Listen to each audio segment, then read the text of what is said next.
Rugby World Cup bronze final, folks. The game that nobody really wants to be playing in, but I think could be an interesting one between England and Argentina over in Paris on Friday, Saturday morning for those of us here in NZ. We're going to go through some lineups, some stats, recent history predictions, and you guys can let us know your thoughts. Certainly the last throw of the dice for a few of the senior guys, be it either ever internationally or at least at World Cups. Some of them. Some of these guys won't go to a World Cup. And kind of both coaches and captains and whatnot talked about, Itoje talked about this being the last time this group will be together. The English guys talked about, guys like Ben Youngs and whatnot, how it's their last game in England colours. So, yeah, despite the fact that it's only for a bronze medal, there still is a little bit to play for these sides. They did meet in the pool stage, 27-10, remember? England got the job done in what was a really impressive shift from them and what was just awful from Argentina. They just looked hopeless.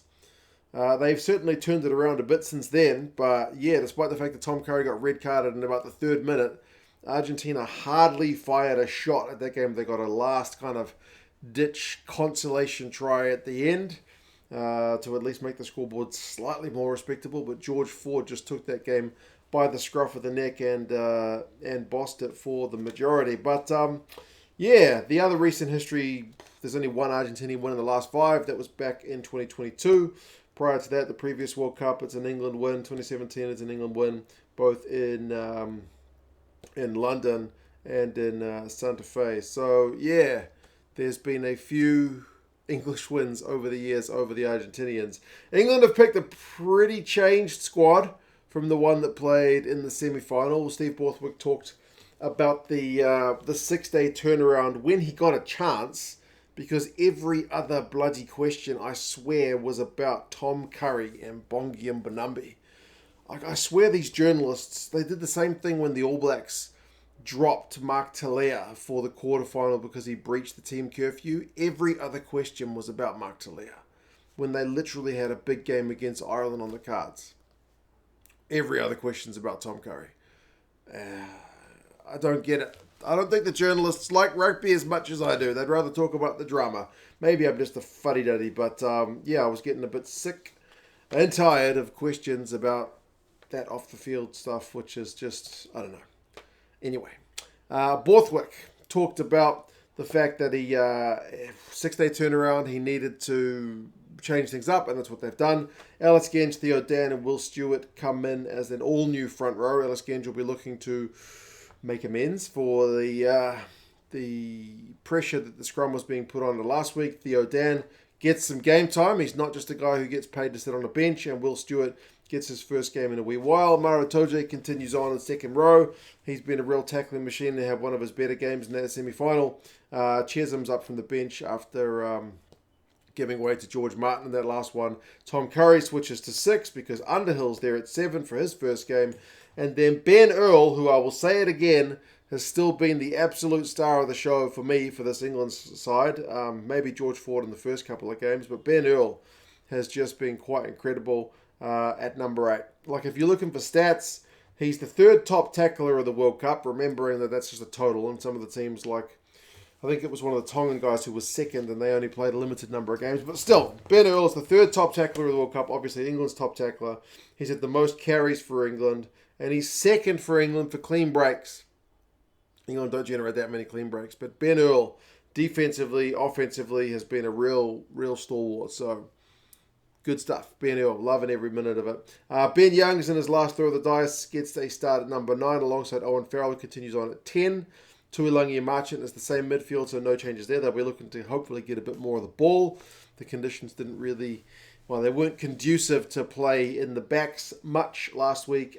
Freddie Steward, though, who was really impressive under those high balls, switches to the right wing to make way for Marcus Smith at the back. Remember, he wasn't available last week anyway with the kind of return to play protocols. But yeah, we'll be looking to maybe see something a bit different.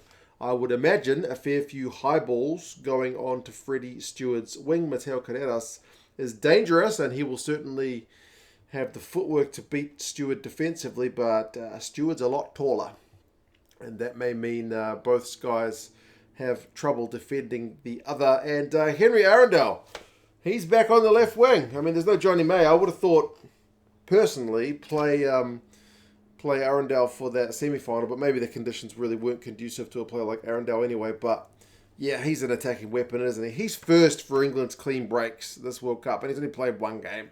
So yeah, it wasn't the toughest of opposition, but still, he's a real weapon. So yeah, no spot for Johnny May.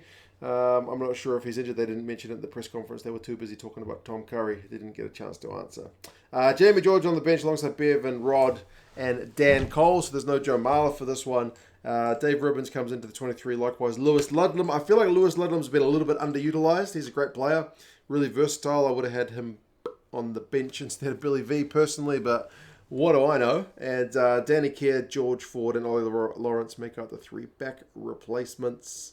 Yeah, it's a pretty changed squad, which does make sense. It often happens the way for a third place game, but also the 6-day turnaround, like Borthwick mentioned. For Argentina, a lot more stable. They've been able to keep things a lot more stable, so they got an extra day rest, having played a day earlier. Gajo, Montoya, and Cordella. Same for front row as what played the All Blacks. Scrum time will be interesting between those sides. Petty and Rubiolo is one of the changes, so Petty continues on, but Rubiolo comes in for Lavanini. Checker did kind of single him out when asked in the press conference about him just being a bit tired. So you bring in a fresh guy like Rubiolo. Good chance for him to get a bit more test experience as well. Martin, Gonzalez, Crema, and Isa is the back row. Remember the Nobatera with that kind of long-term injury, but I still like Isa at number 8, man. He's a big old ball carrier, and he's been busting tackles better than many of the Argentinian guys have. Crema is the top tackler of the entire competition with 74, and then Juan Martin Gonzalez.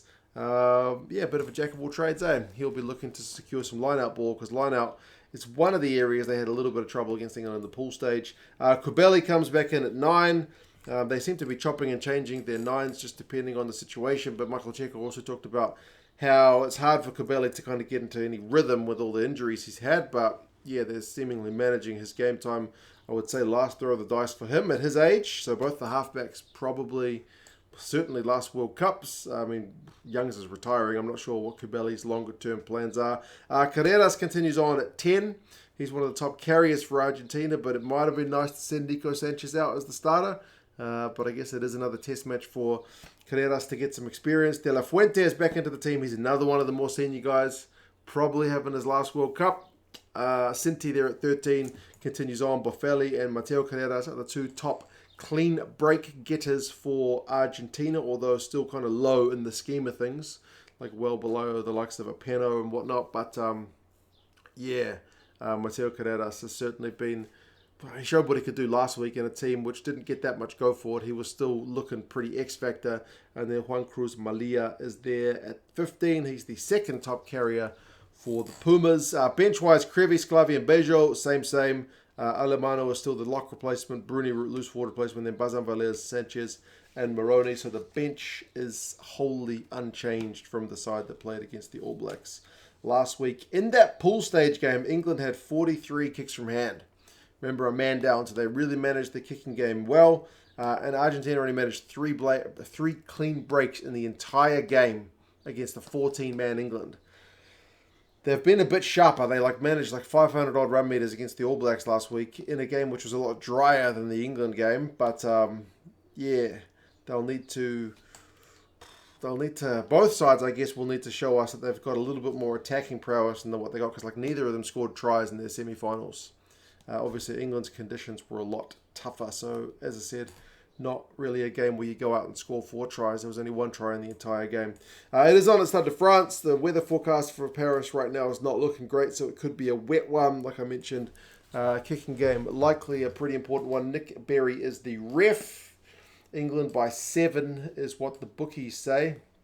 And England by 2 is what the rugby forecast algorithm says. So certainly the favourites. Check out 2 Cents Gets Distracted, which is a podcast.